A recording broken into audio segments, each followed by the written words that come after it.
নিকাব, হিজাব, নারীদের হিজাব পরা, নিকাব পরা, এই অবস্থায় অনেক নারীরাই ছবি তুলতে চাচ্ছে না।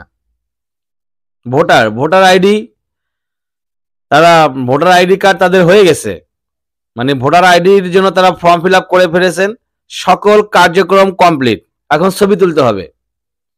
তো তারা ছবি তুলতে রাজি না। আমরা দেখলাম বাংলাদেশের অনেক নারীরাই রাজপথে তারা এই বিষয়ে কথা বলেছেন, এক সপ্তাহ আলটিমেটামও দিয়েছেন যে এই ছবি তোলার আইন উইথড্র করতে হবে, ফিঙ্গারপ্রিন্টের মাধ্যমেই ভোটার আইডি হবে এবং নারীরাই সেই ফিঙ্গারপ্রিন্ট নেওয়ার ব্যবস্থা করবে। এবং এখানে দেখলাম সার্জিস আলম,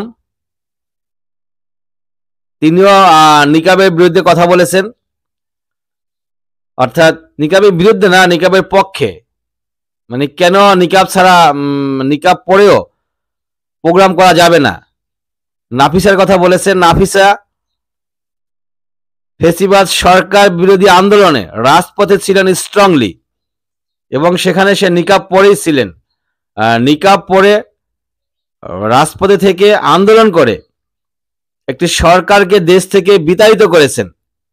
তাহলে সেই নাফিসা বা নাফিসার মতো আরো অন্যান্য যারা আছে তারা কেন টিভি টক শোতে নিকাব পড়তে পারবেন না?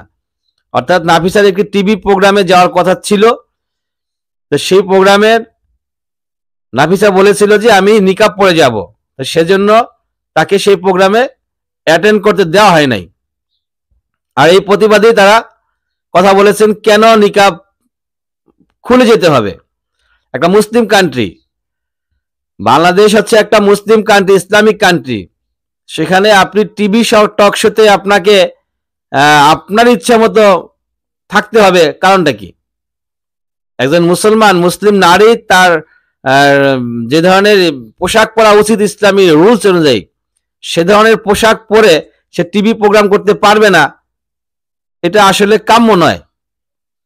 তো আসিফ সার্জিস আলম এখানে অবশ্যই তার প্রতিবাদটা আমাদের তার সঙ্গে একত্র করা উচিত, তার প্রতিবাদটা 100% ঠিক আছে এবং এভাবে রাষ্ট্রের প্রত্যেকটা নাগরিককে প্রতিবাদ করতে হবে। এবং আমরা সরকারের কাছে দাবি করব যে রাষ্ট্রীয়ভাবে এই নিকাবের একটা আইন করা হোক, যেহেতু মুসলিম কান্ট্রি, মুসলমানদের পোশাক আশাক কিরকম হবে সে বিষয়ে রাষ্ট্রীয় আইন তৈরি করা উচিত।